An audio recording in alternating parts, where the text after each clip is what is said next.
नमस्कार। Edusat telecast में आप सभी का स्वागत है।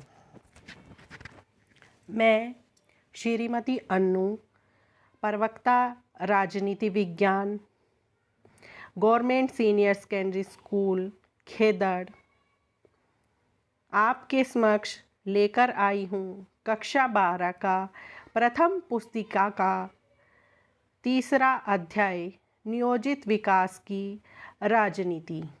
यह वीडियो का प्रथम भाग रहेगा और आज का मुख्य विषय जो है वो है नियोजित विकास की राजनीति। अध्ययन के मुख्य उपविषय होंगे राष्ट्र निर्माण की 3 चुनौतियों में से एक आर्थिक विकास का अध्ययन करना, भारत को किस प्रकार के विकास की ज़रूरत है और ये फैसले कौन लेता है, विकास के पूंजीवादी और समाजवादी मॉडल के विषय में आज हम चर्चा करेंगे। योजना आयोग क्या है और इसका कार्यकाल क्या है, पंचवर्षीय योजनाएं और अब तक कितनी पंचवर्षीय योजनाएं लागू हो चुकी हैं इसके विषय में जानेंगे। पंचवर्षीय योजनाओं का उद्देश्य और उपलब्धियां क्या क्या रही हैं, आज हम इन सभी के विषय में अपने इस अध्याय में जानेंगे। स्वतंत्र भारत की राजनीति पुस्तक के पहले अध्याय में आपको ध्यान होगा कि राष्ट्र निर्माण की 3 मुख्य चुनौतियों का जिक्र किया गया था। उनमें से पहली थी विविधताओं से ऊपर उठकर एक भारत का निर्माण कैसे किया जाए। दूसरी मुख्य चुनौती थी कि लोकतंत्र को कायम कैसे रखा जाए और तीसरी और अंतिम चुनौती थी कि समाज के सभी वर्गों का समान विकास कैसे किया जाए। आज इस अंतिम चुनौती का ही हम अपने अध्याय में विस्तार से वर्णन करेंगे। प्यारे बच्चों, आपने कक्षा 10 में विकास के विषय में अवश्य ही पढ़ा था और वहाँ पर मानव विकास सूचकांक का जिक्र करते हुए आपको ये बताया गया था कि जो विकास है वो एक बहुआयामी प्रक्रिया है। किसी भी व्यक्ति या देश का आर्थिक विकास होना विकास नहीं कहलाता, क्योंकि विकास के बहुत सारे पक्ष हैं, जैसे कि आर्थिक पक्ष, राजनैतिक पक्ष, सामाजिक पक्ष और सांस्कृतिक पक्ष। यानी कि हमारी इनकम जब बढ़ती है या हम आर्थिक विकास जब करते हैं तो उसके साथ साथ हमें राजनैतिक अधिकार भी मिलने चाहिए। हमारा समाज में जीवन स्तर भी सुधरना चाहिए और हमारी संस्कृति का भी विकास होना चाहिए। उसे ही हम विकास कहते हैं।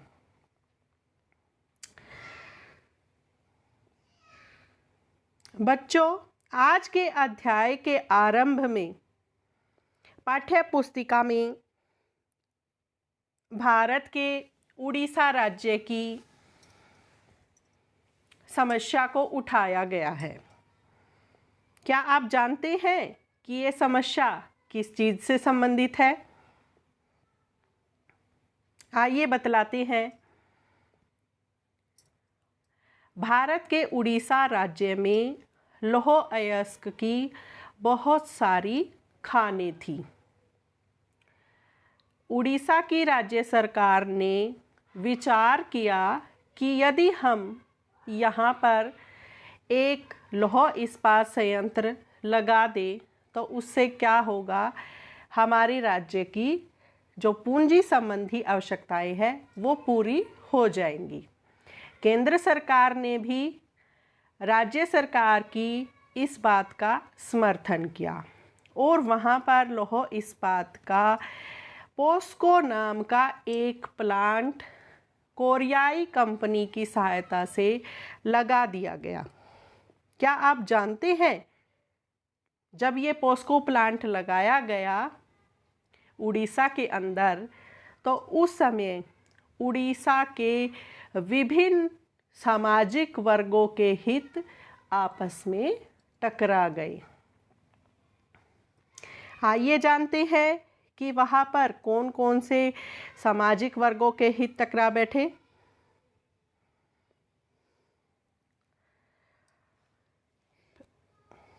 पोस्को प्लांट लगाने में उड़ीसा की जो सरकार थी उसका हित छुपा हुआ था। दूसरा, केंद्र सरकार का हित कि यदि ये संयंत्र सफलतापूर्वक लगा दिया जाता है तो इससे अंतर्राष्ट्रीय कंपनियों और अंतर्राष्ट्रीय स्तर पर देश की जो साख है उसमें बढ़ोतरी होगी। इसी के साथ पर्यावरणवादियों का हित भी जुड़ा हुआ था, क्योंकि पर्यावरणवादियों को ये चिंता थी कि खनन से पर्यावरण प्रदूषण होगा। इन सभी से ऊपर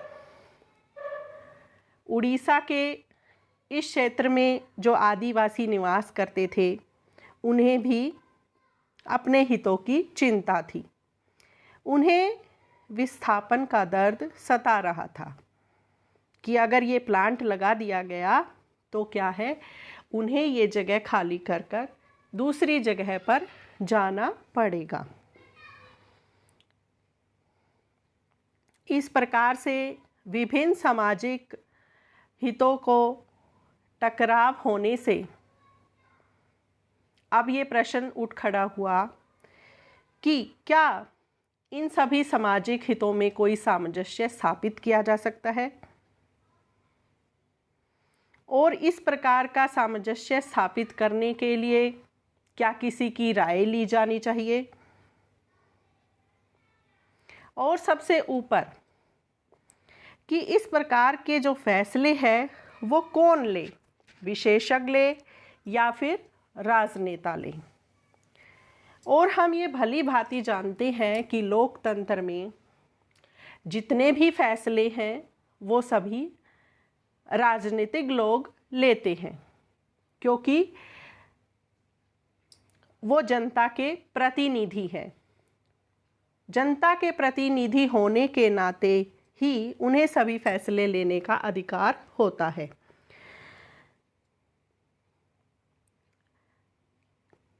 आइए अब जानते हैं कि जब देश आज़ाद हुआ तो आर्थिक विकास के फैसले कैसे लिए गए।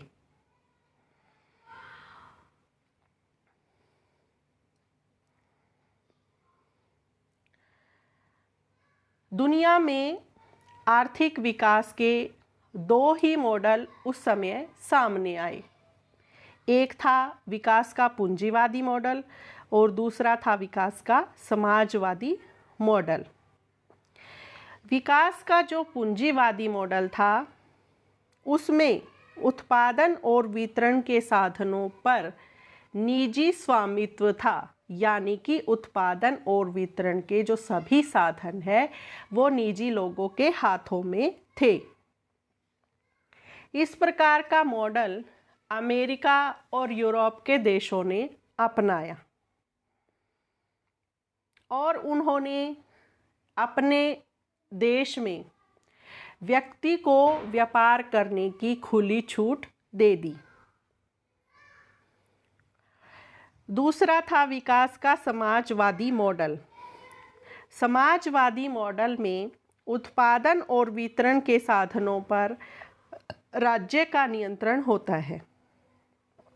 इस प्रकार का मॉडल सोवियत रूस ने अपनाया और दुनिया के सामने एक मिसाल कायम कर दी कि किस प्रकार से कोई देश मैनेज करते हुए विभिन्न योजनाओं के माध्यम से अपना आर्थिक विकास सिस्टमैटिक ढंग से कर सकता है।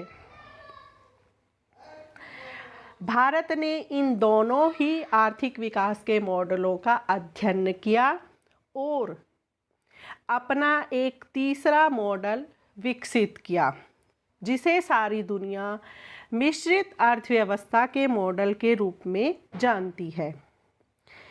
मिश्रित मॉडल का अर्थ है कि जो दोनों मॉडल थे, विकास का पूंजीवादी मॉडल और विकास का समाजवादी मॉडल, उन दोनों का मिश्रित रूप, मिला जुला रूप। मिले जुले रूप का अर्थ था कि उत्पादन और वितरण के जितने भी क्षेत्र हैं, उनमें से कुछ क्षेत्र सार्वजनिक हाथों में और कुछ निजी हाथों में होंगे, लेकिन अर्थव्यवस्था पर नियंत्रण सरकार का होगा।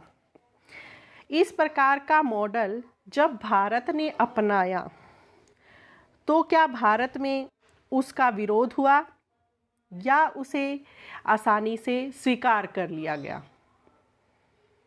बच्चों, क्या आपने कभी दक्षिणपंथी और वामपंथी के विषय में सुना है? जो दक्षिणपंथी थे वो उन लोगों को दक्षिणपंथी माना गया जो खुली प्रतिस्पर्धा और बाजार मूलक अर्थव्यवस्था के जरिए क्या है, प्रगति करना चाहते थे। यानी कि सरकार को अर्थव्यवस्था में गैर जरूरी हस्तक्षेप नहीं करना चाहिए था। इस प्रकार की सोच जो रखते थे उन्हें दक्षिणपंथी कहा गया। दूसरी एक और विचारधारा थी वामपंथी। वामपंथी से अभिप्राय था कि जो गरीब और पिछड़े सामाजिक समूह की तरफदारी करते हैं और उन तबकों को फ़ायदा पहुंचाने वाली सरकारी जो नीतियां हैं उनका समर्थन करते हैं। इन्हें लेफ्ट विंग और राइट विंग के नाम से भी जाना जाता है।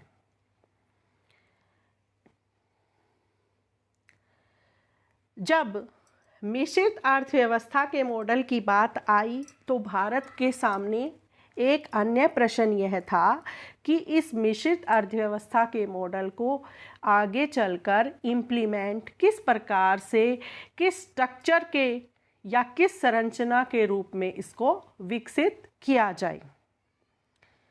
प्यारे बच्चों, 11वीं की राजनीति विज्ञान की पुस्तिका भारत का संविधान, क्या उस पुस्तिका में आपने योजना आयोग का जिक्र कहीं सुना था या पढ़ा था?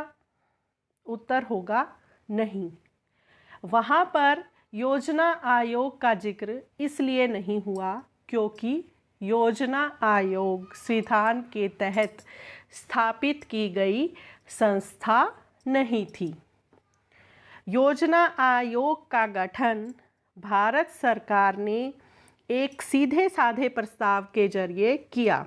इसका गठन करते हुए मुख्य रूप से 3 बातों को ध्यान में रखा गया जो भारत के संविधान में कही गई थी। पहला, स्त्री और पुरुष सभी नागरिकों को आजीविका के पर्याप्त साधनों का बराबर हक होगा। दूसरा, देश के भौतिक संसाधनों को इस तरह बांटा जाएगा कि उससे सामान्य की भलाई हो। अर्थव्यवस्था का संचालन इस तरह से किया जाएगा कि धन और उत्पादन के जो साधन हैं वो कुछ ही लोगों के हाथों में केंद्रित ना हो। आमतौर पर हम सोचते हैं कि निजी निवेशक, मसलन कि उद्योगपति और बड़े व्यापारिक उद्यमी नियोजन के पक्ष में नहीं होते।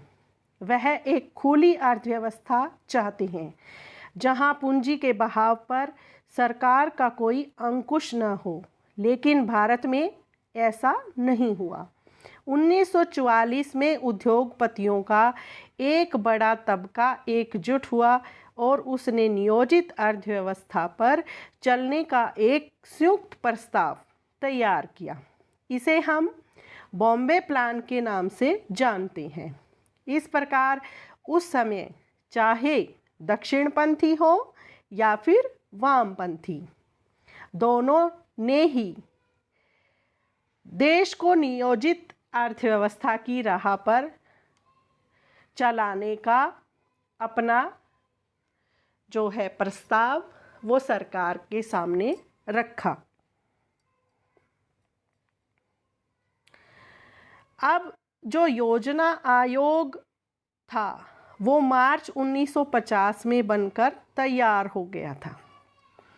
उसके बाद उसे इम्प्लीमेंट किस किस तरह से करना है, इसे जानने के लिए सबसे पहले हमें जानना होगा कि नियोजन क्या है। एक पूर्व निर्धारित समय सीमा में देश के सभी संसाधनों, देश की कुल आय व व्यय को ध्यान में रखते हुए, राष्ट्रीय हितों को ध्यान में रखते हुए सामाजिक और आर्थिक कल्याण की जो योजनाएं बनाई जाती हैं उसे नियोजन कहते हैं। यहाँ पर शब्द आया है पूर्व निर्धारित समय सीमा, यानी कि कोई भी योजना बनाने से पहले ये डिसाइड किया जाएगा कि उसकी समय सीमा क्या रहेगी। इसके अतिरिक्त दूसरी बात, देश के संसाधनों को ध्यान में रखा जाएगा, देश की कुल आय और व्यय को ध्यान में रखा जाएगा और राष्ट्रीय हितों को ध्यान में रखा जाएगा, और तब जाकर सरकार के द्वारा जो सामाजिक और आर्थिक कल्याण की जो योजनाएं बनाई जाती हैं उन्हें हम नियोजन कह सकते हैं। नियोजन के जो कुछ अहम बिंदु हैं वो इस प्रकार से हैं। प्रति व्यक्ति आय में वृद्धि होनी चाहिए, राष्ट्रीय आय में वृद्धि करना, समान सामाजिक आर्थिक विकास करना और देश के संपूर्ण संसाधनों का सभी की भलाई के लिए प्रयोग करना ही वास्तविक नियोजन है। प्यारे बच्चों, क्या आपने कभी पंचवर्षीय योजनाओं का नाम सुना है, जिन्हें हम इंग्लिश में 5 ईयर प्लानिंग कहते हैं? भारत में किस प्रकार के नियोजन को अपनाया गया? भारत में पंचवर्षीय योजनाओं के माध्यम से विकास के लक्ष्य को प्राप्त करने की योजना बनाई गई। कहने का भावार्थ यह है कि भारत में जो भी योजनाएं बनाई गई उनकी समय सीमा 5 वर्ष रखी गई। इसीलिए ही इन्हें पंचवर्षीय योजनाओं के नाम से भी जाना जाता है। भारत में 1950 से लेकर 2014 तक 12 पंचवर्षीय योजनाएं बनाई जा चुकी हैं, लेकिन आपको ध्यान रखना है कि 12वीं जो पंचवर्षीय योजना थी वो अभी चल ही रही थी कि सरकार का जो सत्ता है वो परिवर्तित हो गई। 16वीं लोकसभा के चुनावों के बाद 15 अगस्त 2014 को योजना आयोग को समाप्त कर दिया गया और इसका स्थान नीति आयोग ने ले लिया, जिसके विषय में हम अपने अगले भाग में जानने की कोशिश करेंगे। यहाँ पर आपको एक तालिका दिखाई गई है और उसमें अब तक की जितनी भी पंचवर्षीय योजनाएं बनी थी उन पंचवर्षीय योजनाओं का जो कार्यकाल है वो क्या रहा, उसकी प्राथमिकताएं क्या रही और लक्ष्य की जो दर है वो क्या रही और प्राप्ति की दर हमें क्या मिली। यानी कि उदाहरण के लिए मैं पहली पंचवर्षीय योजना का अगर जिक्र करूं तो उसकी समय अवधि कितनी थी, 1951 से 1956 तक। उसमें मुख्यतः कृषि और सिंचाई पर जोर दिया गया और जो राष्ट्रीय आय है वो 2.1% जो है उसमें बढ़ोतरी करने की बात रखी गई, लेकिन हमने जो टारगेट रखा था उससे 1% ज़्यादा अचीव किया, यानी कि हमने 3% बढ़ोतरी उसमें प्राप्त की। इसी प्रकार से बाकी सभी 12 योजनाओं का जो है विवरण आपको इस तालिका में दिया गया है। आगे हम जानने की कोशिश करेंगे कि राष्ट्रीय जो पंचवर्षीय योजनाएं बनी उनका उद्देश्य क्या था। पहला है राष्ट्रीय आय में वृद्धि। जितनी भी पंचवर्षीय योजना बनी उन सब का उद्देश्य क्या था, राष्ट्रीय आय में वृद्धि करना था। दूसरा है रोजगार के अवसर उपलब्ध कराना। तीसरा निर्धनता को दूर करना। चौथा आत्मनिर्भरता के लक्ष्य को प्राप्त करना। पांचवा है आर्थिक असमानता को कम करना। छठा है वैज्ञानिक प्रगति करना। सातवां है आधुनिकीकरण और तकनीकी विकास। आर्थिक स्थिरता के लक्ष्य को प्राप्त करना। क्षेत्रीय असमानता को कम करना। जनसंख्या पर नियंत्रण, सर्वांगीण विकास और राष्ट्रीय और अंतर्राष्ट्रीय शांति के लक्ष्य को प्राप्त करना, इन सभी पंचवर्षीय योजनाओं का उद्देश्य रहा है। यहाँ पर एक एग्जाम्पल दिया गया है, उससे ये बताया गया है कि जो उस भी योजना चल रही होती है उस समय देश का जो भी प्रधानमंत्री होता है वह उस योजना का अध्यक्ष होता है। इसके अतिरिक्त उस योजना का एक उपाध्यक्ष भी होता है। उस योजना का आकार यानी कि कितनी धनराशि हमने उस पर खर्च करनी है ये भी डिसाइड किया जाता है। विकास की दर क्या रहती है और वास्तविक जो दर है जो हम अचीव करते हैं लास्ट में उस समय अवधि के समाप्त होने पर, वो यहाँ दिखाई गई है। इसके अतिरिक्त अध्यक्ष और उपाध्यक्ष के अतिरिक्त योजना आयोग में बहुत सारे जो संसदीय कमेटियां होती हैं उनके सदस्य होते हैं, बहुत से वित्त सलाहकार होते हैं, या कोई योजना जिस भी राज्य पर लागू होनी होती है या जिस राज्य पर विशेष असर होना होता है उस योजना का, तो उस राज्य के मुख्यमंत्री को भी वहाँ पर सदस्य के तौर पर शामिल किया जाता है। अब आते हैं योजना आयोग के जो कार्य थे वो क्या क्या थे। देश के संसाधनों का अनुमान लगाना यानी कि एक एस्टीमेट तैयार करना, योजनाएं बनाना, विभिन्न कार्यक्रमों के बीच प्राथमिकताओं को तय करना कि बहुत सारे कामों में से किस कार्य को, किस योजना को पहले करना है, आर्थिक विकास के मार्ग में आने वाली बाधाओं का पता लगाना, योजनाओं को लागू करते हुए किस प्रकार के परिवर्तन करने हैं इस चीज़ के लिए सिफारिश करना, योजनाओं के सफलतापूर्वक संचालन के लिए पूर्व तैयारी करना और योजनाओं के कार्यान्वयन और प्रगति का मूल्यांकन करना। यहाँ एक चित्र दिखाया गया है। उस चित्र में दिखाया गया है कि निजी क्षेत्र और सार्वजनिक क्षेत्र में विभिन्न पंचवर्षीय योजनाएं जब लागू हुई तो उसके बाद एक विवाद उभर कर सामने आया था कि निजी क्षेत्र पर ज़्यादा खर्च किया जाए या फिर सार्वजनिक क्षेत्र पर खर्च करना सरकार का उद्देश्य हो। तो इसमें से जो एक व्यक्ति है उसको एक साइड दिखाया गया है और वो बड़ा व्यक्ति है, वो जो पूंजीवाद है उसका समर्थक है। दूसरी ओर भारत के जो तत्कालीन प्रधानमंत्री थे जवाहरलाल नेहरू और अन्य नेताओं को दिखाया गया है। यानी कि यहाँ पर ये दिखाने का प्रयास किया गया है कि भारत के जो अधिकतर नेता थे वो किस चीज़ के समर्थक थे, वो पंचवर्षीय योजनाओं के माध्यम से सार्वजनिक क्षेत्र पर खर्च किए जाने के समर्थक थे।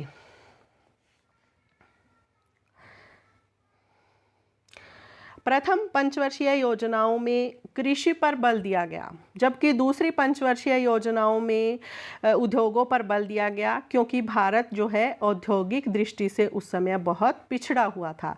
इसीलिए दूसरी पंचवर्षीय योजना में कुछ कमियां उभर कर सामने आई, जिसके कारण कुछ आलोचकों को लगा कि केवल उद्योगों पर खर्च करने से कृषि पिछड़ जाएगी, और दूसरे आलोचकों को लगा कि सरकार भारी उद्योगों पर बल दे रही है, जिससे कि कुटीर और जो घरेलू उद्योग है वो पिछड़ जाएंगे। अब एक नज़र डालते हैं हम नियोजन की उपलब्धियों पर कि जितनी भी पंचवर्षीय योजनाएं बनी उनसे हमने कौन कौन सी उपलब्धियां प्राप्त की। नियोजन की बहुत सारी उपलब्धियां रही हैं और उनमें सबसे महत्वपूर्ण उपलब्धि भारत के आर्थिक विकास की नींव इन योजनाओं के माध्यम से रखी गई ये थी। भारत के इतिहास की बहुत बड़ी बड़ी विकास परियोजनाएं इस अवधि में शुरू की गई। बिजली उत्पादन के लिए शुरू की गई जो भाखड़ा नांगल, हीराकुंड जैसी विशाल बांध परियोजनाएं थी, वो इसी समय अवधि में शुरू की गई। सार्वजनिक क्षेत्र के कुछ भारी उद्योग हैं, जैसे कि इस्पात संयंत्र, तेल शोधक कारखाने हैं, विनिर्माण इकाइयां हैं, रक्षा उत्पादन आदि इसी अवधि में शुरू हुए। इस दौर में परिवहन और संचार के आधारभूत ढांचे में काफ़ी परिवर्तन हुआ। भूमि सुधार कार्य भी हुए। यहाँ पर आप एक बांध का चित्र देख रहे हैं और पंचवर्षीय योजनाओं के माध्यम से जो देश ने तरक्की की उसको दिखाया गया है यहाँ पर। अंत में अब समय हो गया है गृह कार्य का। आज के गृह कार्य में शामिल है कि पाठ में किस राष्ट्रीय चुनौती को उठाया गया है। दूसरा प्रश्न है नियोजन किसे कहते हैं। तीसरा है योजना आयोग क्या है और इसकी उपलब्धियां क्या हैं। चौथा है बॉम्बे प्लान क्या था। इस प्रकार से आज आपने जानने की कोशिश की कि राष्ट्रीय निर्माण की 3 चुनौतियों में से एक जो महत्वपूर्ण चुनौती थी आर्थिक विकास, और उसमें भी कि सबका समान आर्थिक विकास कैसे किया जाए, ये हमारे अध्ययन का मुख्य विषय रहा। उसके बाद हमने विकास को भी जाना कि एक बहुआयामी प्रक्रिया है। उसके बाद हमने उड़ीसा की जो लौह अयस्क की खान है वहाँ पर विभिन्न वर्गों का हित कैसे टकराया, ये अध्ययन किया। उसके बाद हमने विकास के जो 2 मॉडल थे, पूंजीवादी मॉडल और समाजवादी मॉडल, उनके विषय में जाना। और सबसे बड़ा हमने कि हमारे भारत में किस प्रकार का आर्थिक मॉडल जो है अपनाया, मिश्रित अर्थव्यवस्था का मॉडल, उसके विषय में जाना। उसके बाद हमने योजना आयोग को कैसे देश ने चूज़ किया और किस प्रकार से उसको इम्प्लीमेंट किया, किस प्रकार से पंचवर्षीय योजनाएं बनी और उन पंचवर्षीय योजनाओं के उद्देश्य क्या क्या रहे, और उन पंचवर्षीय योजनाओं को लागू करने के बाद क्या क्या कमियां हमें देखने को मिली, उन पंचवर्षीय योजनाओं की उपलब्धियां क्या क्या रही, इन सब विषयों के बारे में अच्छे से हमने आज अपने इस अध्याय में अध्ययन किया। उसके बाद मैं आपसे अंत में यही उम्मीद करती हूँ कि आप अपना गृह कार्य अच्छे से और समय पर पूरा कर लेंगे, ताकि इससे आपके अध्ययन में सहयोग मिल सके। आगे मिलते हैं एक नई वीडियो के साथ और नियोजित विकास की राजनीति के भाग 2 वीडियो के साथ हम मिलेंगे। तब तक के लिए धन्यवाद, नमस्कार।